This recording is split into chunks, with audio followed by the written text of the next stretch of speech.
Hello friends, आज की इस वीडियो में हम समझेंगे अगर एफआईआर किसी दूसरे राज्य में भी दर्ज हुई है तो भी एचसी सत्र न्यायालय सीमित अग्रिम जमानत दे सकता है। क्या कहा सुप्रीम कोर्ट ने इस विषय में, समझते हैं।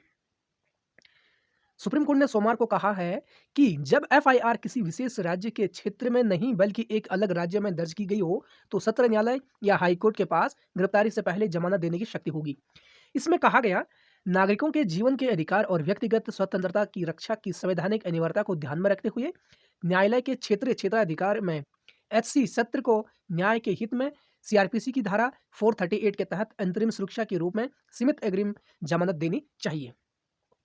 सीमित अग्रिम जमानत के आदेश पारित करने से पहले एफआईआर करने वाले जांच अधिकारी और लोक अभियोजक को नोटिस जारी किया जाएगा। हालांकि उचित मामले में अदालत को अंतरिम अग्रिम जमानत देने का विवेक होगा। जमानत देने के आदेश में उन कारणों को दर्ज किया जाना चाहिए कि आवेदक को अंतर राज्य गिरफ्तारी की आशंका क्यों है और जांच की स्थिति पर अंतरिम अग्रिम जमानत का प्रभाव पड़ सकता है। देखिए, जिस क्षेत्राधिकार में अपराध का संज्ञान लिया है वह धारा 438 सीआरपीसी में राज्य संशोधन के माध्यम से उक्त अपराध को अग्रिम जमानत के दायरे से बाहर नहीं करता। आवेदक को क्षेत्र अधिकार वाली अदालत से ऐसी जमानत मांगने में असमर्थता के बारे में अदालत को संतुष्ट करना होगा। दिए गए आधारों में जीवन, व्यक्तिगत स्वतंत्रता और शारीरिक क्षति के लिए उचित और तत्काल खतरा हो सकता है वह क्षेत्राधिकार जहां एफआईआर दर्ज की गई है। जीवन की स्वतंत्रता के अधिकार के उल्लंघन की आशंका एवं मनमानी के कारण बाधाएं, चिकित्सा स्थिति या व्यक्ति की दिव्यांगता के तहत क्षेत्राधिकार में सीमित अग्रिम जमानत की मांग की जा सकती है। देखिए, न्यायालय ने कहा ऐसी सभी अत्यावश्यक परिस्थितियों का हिसाब देना पूरी तरह से संभव होगा जिसमें आवेदक के मौलिक अधिकार की रक्षा के लिए अप्रत्याशित आदेश दिया जाएगा। हम दोहराते हैं कि ऐसी शक्ति केवल असाधारण और बाध्यकारी परिस्थितियों में ही दी जानी चाहिए, जिसका अर्थ है कि आवेदक की धारा 438 के तहत आवेदन करने में सक्षम बनाने के लिए ट्रांजिट जमानत या अंतरिम सुरक्षा से इनकार करने से आवेदक पर अपूरणीय और अपरिवर्तनीय पूर्वाग्रह पैदा होगा।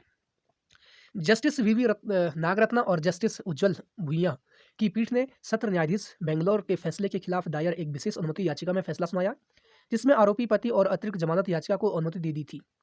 इससे व्यथित होकर याचिकाकर्ता ने एक एसएलपी में शीर्ष अदालत का दरवाजा खटखटाया था। अभियुक्त और न्यायालय के बीच कुछ क्षेत्र संबंध होना चाहिए। न्यायालय ने कानूनी प्रक्रिया को संभावित दुरुपयोग की ओर भी ध्यान आकर्षित किया। इसे संबोधित करने के लिए अदालत ने अभियुक्त और अदालत के अधिकार यानी अदालत के अधिकार क्षेत्र के बीच एक क्षेत्र संबंध या निकटता स्थापित करने की आवश्यकता पर जोर दिया जहां अग्रिम जमानत मांगी गई है।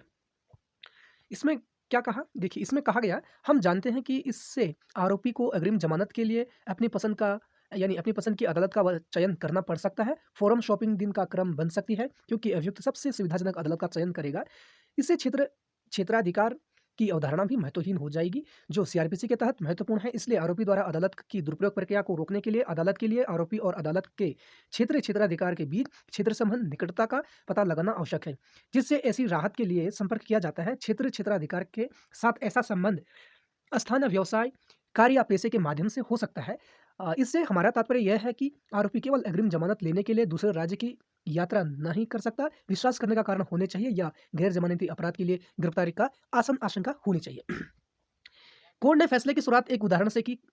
गोवा राज्य में कथित तौर पर नशे में धुत एक व्यक्ति दूसरे व्यक्ति को लोहे की रॉड से पीटता है। हमले का शिकार व्यक्ति घायल हो गया है और हमलावर राउरकेला उड़ीसा जाता है जहां वह एक कारखाने में काम करता है। इस बीच घायल फाइलों के परिवार ने पुलिस स्टेशन गोवा में धारा 326 के तहत गंभीर चोट पहुंचाने की एफआईआर दर्ज कराई।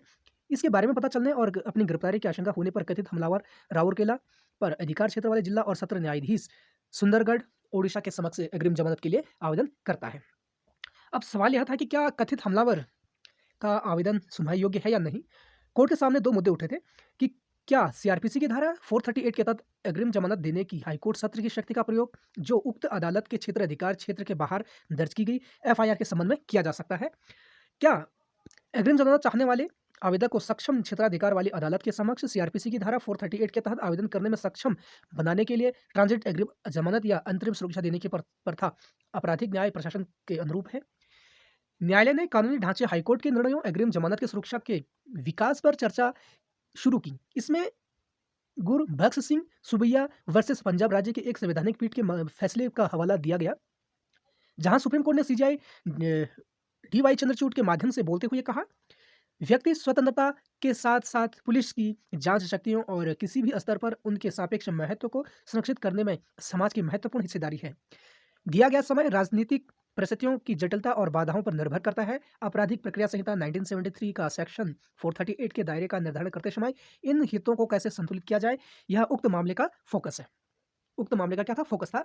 फिर अदालत ने व्यक्तिगत स्वतंत्रता और न्याय तक पहुँच के संदर्भ में प्रश्न रखा। इसमें कहा गया कि हमें व्यक्ति स्वतंत्रता और न्याय तक पहुँच के दृष्टिकोण से भी इसे देखना चाहिए और आर्टिकल 39 ए समान न्याय और निःशुल्क कानूनी सहायता से संबंधित है, जिसे अनुच्छेद 21 का एक नमूना माना जा सकता है, जो जीवन और स्वतंत्रता के अधिकार से संबंधित है। इसमें अनिता कुशवाहा के मामले का हवाला दिया गया, जिसमें न्याय तक पहुँच को अनुच्छेद 21 का हिस्सा माना गया। अ, वर्तमान परिस्थिति में आरोपी पति को बिना सूचना दिए अग्रिम जमानत दे दी गई, जहां अपीलकर्ता ने एफआईआर दर्ज कराई थी। अदालत ने अनंत सत्र न्यायाधीश द्वारा दिए गए आदेश को रद्द कर दिया।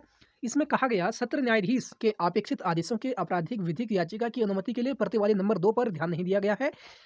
आदेश रद्द किया जाता है। हालांकि न्याय के हित में आरोपियों के खिलाफ अगले 4 सप्ताह तक कोई कठोर कदम नहीं उठाया जा सकता, ताकि वे अग्रिम जमानत के लिए राजस्थान की क्षेत्राधिकार वाली अदालत से संपर्क कर सकें। यदि आवेदन सत्र न्यायालय एचसी में किया जाता है तो उस पर शीघ्रता से निर्णय लिया जाएगा।